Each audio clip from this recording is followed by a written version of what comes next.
So Gear Third Manga Reviews just made a video detailing his top 20 manga, and I just realized, hey, I have 100 subs, I can do a special. Why don't I do a top 20 manga video? That's a low quality video where I don't really have to show any creativity. So yeah. Also, before I start, if your favorite series is not really on the list, it's probably because I haven't read it or I just don't like it. Haikyuu fans, please don't kill me. I've probably just lost all my subscribers with the statement that I don't like Haikyuu that much. But without further ado, let's start my list. At number 20, I have Dorohei Doro. For me, Dorohei Doro is just a kick-ass action seinen title that just nails everything it sets out to do. Great characters, amazing action, cool powers, and a really cool immersive world just to go with all of that.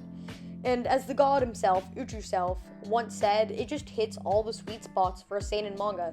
It does everything right, from just the way that the characters interact with each other. It feels so real compared to all these sort of seinen manga with one-note characters.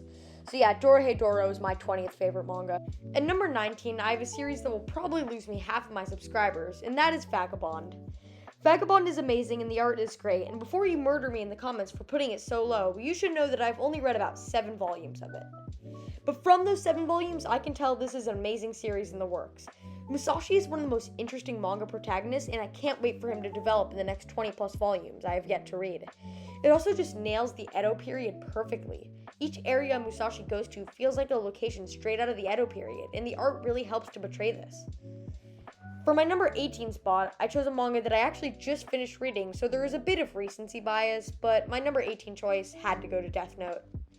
Death Note is a story about a 17-year-old Japanese student named Light Yagami who finds a notebook that, in short, can kill anyone he writes the name of it. This is an amazing tale of clashing moral philosophies and a lot more. The one reason this isn't higher is because of its decline in the second half. In the second half of Death Note, it takes a big dip in quality and uses a bunch of dialogue that doesn't really make sense, especially compared to how clear but convoluted the first half was.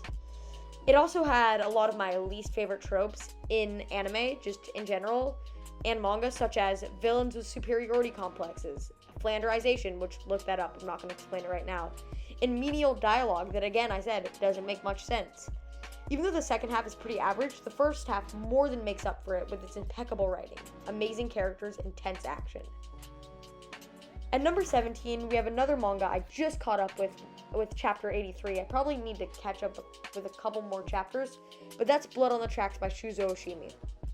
Just gonna say this, Flowers of Evil and Happiness are not on this list. This is my favorite Oshimi work. So yeah, this manga is some of the best horror/thriller based material I have ever read. Oshimi is able to portray these intense scenes so well, and I was constantly surprised as how engrossed I was in the story.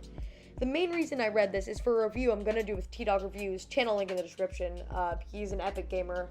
He's actually making his own manga comic thing called White Taiki. Link to that Amazon link in the description. Buy his comic.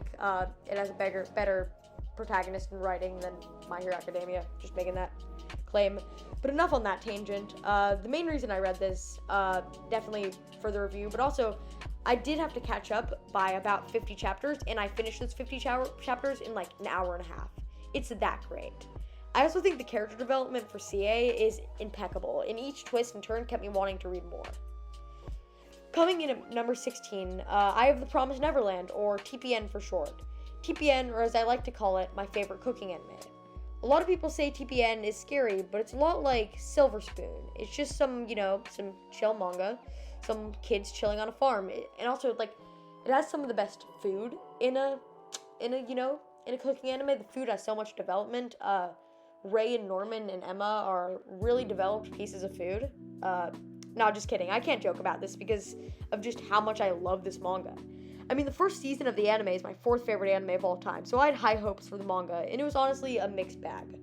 On one hand, it had an amazing, intense story with stunning art and compelling characters, but on the other hand, it kind of had a lackluster ending and a lot of moments that felt drawn out compared to its amazing anime counterpart. I still think the first 7 or so volumes of the series are more than worth checking out, though. At my number 15 spot, I chose the infamous thriller manga Parasite by Hitoshi Iwaki.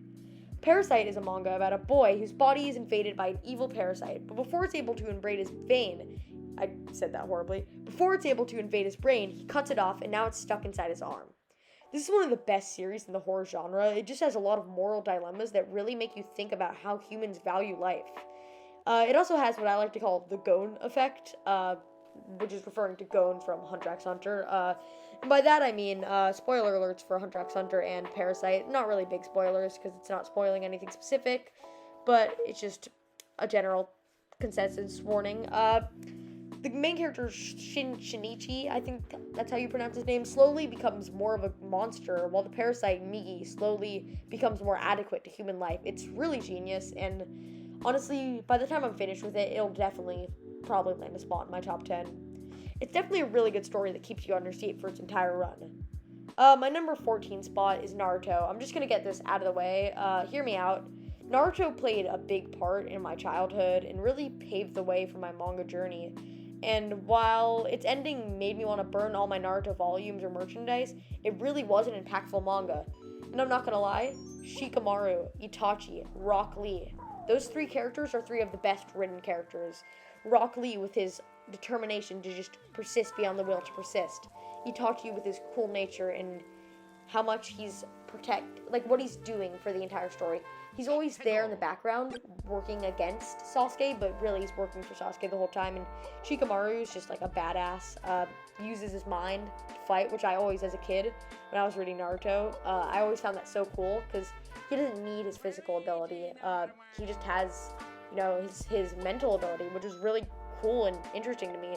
Also, Naruto is just a pretty compelling character with his sort of journey to become loved by the village, and I do think that his journey ends in volume 48, and then I think Sasuke's ends even 5 volumes before that. But honestly, Naruto is good for its original run. It really did impact me so much in how I perceive manga, but it definitely did have a lackluster ending, and that's why it's at number 14. My number 13 spot had to go to the hidden gem Opus. Opus is such a genius story that has so many twists and turns and compares to some of the thriller greats like Aku no Hana and Monster. Opus is just one of those series you can't really talk about without giving a ton of spoilers, so I will be doing a manga review on it eventually, but for now I'm just going to keep it short. It's a story about blending the lines between fiction and reality and does it perfectly in 270 pages. Coming in at number 12, we have what I actually originally considered my second favorite manga of all time, and that's Fullmetal Alchemist. Fullmetal Alchemist is what I like to call an unconventional shonen because it takes the genre and sort of twists it into a seinen. FMA is a story about betrayal, corruption, and power, but it never feels like it's padding for time. It all just feels so natural, and that's why it landed on the number 12 spot on my list. At number 11, I have the first, but definitely not last, Inio Asano manga on this list, and that's Solanin.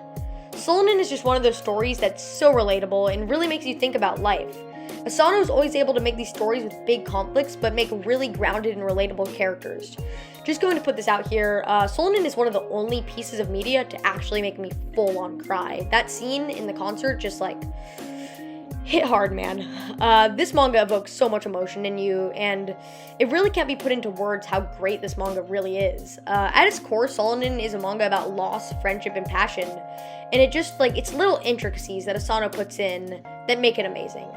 And I just remember Solanin will definitely not be Asano's last entry on the list. Just remember that. He'll definitely make his way through this list. Halfway through the list, at number 10, we have Blade of the Immortal. Blade of the Immortal is amazing. It's probably my favorite seinen manga, maybe second favorite. It's definitely my favorite Edo period samurai manga. Blade of the Immortal is a revenge story, and it's not a lot more than that, but the characters feel like real people with motivations, and it's surprisingly realistic in the way it portrays violence and fighting. I also have to address the elephant in the room, which is the amazing art. The art in Blade of the Immortal is phenomenal. It portrays action in such an interesting and unconventional way, and it's always fun to read. But I still need to address my favorite part, the character writing and development. The characters are insanely well written, and the two main characters, Manji and Rin, bounce off of each other so well, and they honestly have a lot of emotional connection to each other. And I think each one is fully developed and has amazing qualities. At number 9, we have one of the best psychological mangas ever, and that is Humunculus. Holy crap, was this series a ride. I'm trying to tread lightly on it because it's basically just about a man who has a skewed perception of reality and a big-time superiority complex. And as I said for Death Note, I don't really like characters with superiority complexes, but this manga does it so well. He's basically offered a job opportunity to be worked on as an experiment, and that's really as far as I can tell you. This manga's writing is so good, and there are just straight-up volumes of just dialogue and back-and-forth conversation. I always loved how much it kept you on the edge of your seat, and I binged this in like 15 volumes. Like, it was only 15 volumes, but I was able to binge it in like, probably 3 hours? It's that amazing. I definitely am a bit skeptical because you can only read it via scans, but check it out if you like amazing series like Oyasumi Pun Pun or Monster. Coming in at number 8, we have another Inio Asano work, definitely not the last though, and that is What a Wonderful World. What a Wonderful World is sort of Asano trying to show his abilities in short stories, and he does it insanely well. I don't really have much to say because I already made a review on it, and I think that's one of my best videos, besides my Downfall review. It's just an all-around great manga with amazingly written characters, good but not perfect art, and a complex but easy story to understand. And some themes hit really hard. I'd like to just highlight the short story Syrup. It definitely is my favorite. If that was just a manga on its own, it would definitely be higher. Syrup is definitely an amazing story, and I think just for that, it should be on this list, but there's also so many other great stories in this short story collection. At number 7, we have A Silent Voice, and if you only saw the movie and you have $45, buy the box set for this manga right now. It's so much better than the movie in every single way. Each character is so developed, and honestly, I don't like to say this much, but it hits so hard. Shota is an amazing character, and his development is great, and he's honestly more relatable than most shonen protagonists. The characters' dynamics are so great, and I was so emotional throughout the whole thing. The story pretty much goes like this. Shota is a little annoying asshole who doesn't understand disabilities and torments this little girl to the point where she leaves the elementary school. Then about 5 or so years later, Shota has been bullied for his actions, and everybody he sees has sort of an X symbol, meaning he doesn't see any means to talk or hang out with them, because he knows that they'll just hate him in the end. He tries to make things right with the deaf girl, his mom, and his boss before he attempts to take his own life. He fails in this endeavor, and that's where he starts seeing the deaf girl, or Shoko, as her name is. I probably shouldn't call her that. And the story is just so beautiful. It's definitely a very interesting take on redemption, bullying, and depression that I don't think most manga do, and I definitely think it's worth a read. At number 6, we have a manga that actually kickstarted my entire channel, and that is none other than Jojo's Bizarre Adventure. I love this manga. This manga has a sense of whimsy that no manga will ever replicate for me. I always find an immense amount of enjoyment in each chapter. I can never stop reading the series once I start it. I honestly, it's 900 chapters, but it's so hard to put down. And honestly, I'm currently on part 7. I'm about 682 chapters in, and I can say with confidence, this is one of the best shonen manga ever constructed. The characters are great, and they all show amazing growth, and this is why Jojo landed on the spot. It's just an overall amazing series. Before I get into the top 5, let me just get some honorable mentions out of the way. I'm not going to really give my reasons why they're honorable mentions. I'm just going to say the first one, Happiness. The second one, Pluto. The third one, Nijigahara Holograph. The fourth one, Vinland Saga. The fifth one, Kengan Ashura. And finally, what probably would have been my number 21 spot if this list went to that spot is Kaguya-sama. Okay, with that out of the way, let's get into my top 5. At number 5, we have the manga by the madman himself, Naoki Orosawa. This will not be his only endeavor on the list. He will come up again, definitely. But this manga is a journey that takes place through 47 years and tells an amazing mystery tale that only few rival. Each character is insanely developed, and the art is magnificent. The story is sublime in its storytelling and its world building, and each villain is just amazing. And there's one big villain, but each mini villain always has me damn, this might be my favorite villain in the series. Oh wait, this is my favorite villain in the series. Wait, this is my favorite villain ever. You know what I mean? The villains are amazing in the story. Urasawa is so good at constructing these villains with believable motives, but also he makes them as twisted as possible. I also can't talk about the series without the amazing main character, Kenji. Kenji is a character that speaks to me personally in his antics, beliefs, and overall just personality. He has a sense of bravado that I could really relate to, and that's not even getting me started on his interest in 60s and 70s rock. Everything about him was just amazing, and the villain that I've already talked about, being Friend, is amazing too. The series is a must-read. Its twists and turns are amazing, and the characters and art are actually better than the twists and turns. Coming in at number 4, we have a manga that was also once my favorite manga, but dropped down a bit, and that is Berserk. Berserk is a manga about betrayal, abuse, war, and portrays all these heavy themes perfectly. It's my favorite seinen manga. It pulls no things out of the blue. It really just is so authentic. It's all these people who are like, oh, it's kind of sus, like it's on hiatus all the time. Honestly, it's one of the few manga that I understand why it's on hiatus, because Miura is really able to construct so many amazing concepts with this manga, and I mean, it also has what I consider to be like my favorite anime and manga character, and that's Guts. Guts is my favorite manga/anime character. I'm just putting that out of the way. No characters ever come close. Guts inspires me with a strong will and persistence, and it really speaks to me personally, and his relationships with the other characters and all the horrible shit he has to deal with makes him a really great character. The only reason the other 3 beat him out is that, right now the series is a bit of a boring part. I'm not really enjoying it, but honestly, it's worth it. It's all the hiatus is really worth it because this series is amazing. At number 3, we have my favorite shonen manga ever, and that is One Piece. One Piece is really special to me because it was actually my second manga that I ever read, and it definitely impacted me the most. It really encapsulates what an adventure is, and it's a long journey that really has no end that I can really see in the future, but will definitely impact you for the rest of your life. I have a video that I'm making, I'm not sure when it'll be out, but it's how I love adventure storytelling, and seeing as how The Legend of Zelda is my favorite video game franchise, like, of all time, just know One Piece is very special to me, and I will definitely be making a video on just adventure storytelling and atmosphere, but not right now. At number 2, we have Naoki Orosawa's Monster. I can't really, my number 2 and number 1 spot, I can't really say why I love them so much, without making another 20-minute video, but let's just say, I think it's quite possibly the best crime drama of all time. Many have come close, like Fargo, Goodfellas, Baccano, or Family Guy, but Monster is just so amazing that it's honestly my favorite crime drama, and I'm the biggest crime drama person you will ever meet. It really is a perfect manga. It deals with war, what it really means to take a life, and so many other amazing constructs that have been done, but not done in this way. It has a simple plot, but it executes it so well, and I honestly don't know how I can portray my love for this story without spoiling the entire thing. So just know it's my second favorite manga of all time. And finally, before we get to my number 1, I'd just like to thank you guys so much for over 100 subs. I think I'm at 122 at the moment. Don't know how I'll be doing in sub growth by the time this video's out, but thank you guys so much. I only started 5 months ago, and I already have this big of a fan base, and that's really cool. Thank you guys so much. Okay, without further ado, let's get into my favorite manga of all time, Oyasumi Pon Pon. I've talked about this manga time and time again, so I will give the rundown on the 3 reasons it's my favorite.